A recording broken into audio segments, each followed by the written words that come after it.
જામનગરમાં સ્થાનિક સ્વરાજ્યની ચૂંટણી વચ્ચે પક્ષ પલટાની મોસમ જામી છે। બહુજન સમાજ પાર્ટીના પૂર્વ નગરસેવક કોંગ્રેસમાં જોડાયા। એડવોકેટ ફુકરાન શેખે ધારણ કર્યો છે કોંગ્રેસનો ખેસ। શહેર પ્રમુખ દિગુભા જાડેજા, નેતા વિક્રમ માડમે આવકાર્યા। વોર્ડ નંબર 6ના બીએસપી પાર્ટીના નગરસેવક હતા ફુરકાન શેખ અને વોર્ડ નંબર 6માંથી હવે કોંગ્રેસ પક્ષ તરફથી ચૂંટણી લડશે।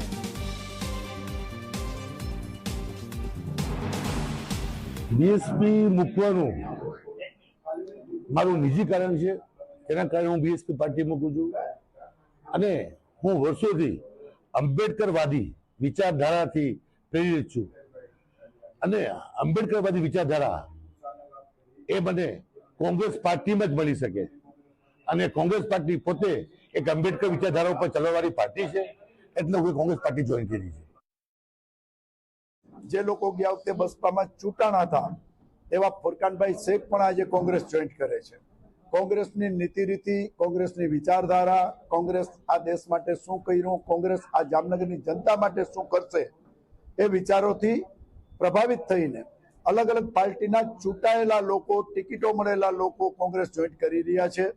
અમે એમને દિલથી આવકારીએ છીએ અને ભૂતકાળની અંદર આ બધા મિત્રો ક્યાંક ને ક્યાંક કોંગ્રેસની વિચારધારાથી સંકળાયેલા હતા, એટલા માટે આજે કોંગ્રેસ પાર્ટીની અંદર જે લોકો આવે છે એને દિલથી કોંગ્રેસ પરિવાર વતી હું આવકારું છું।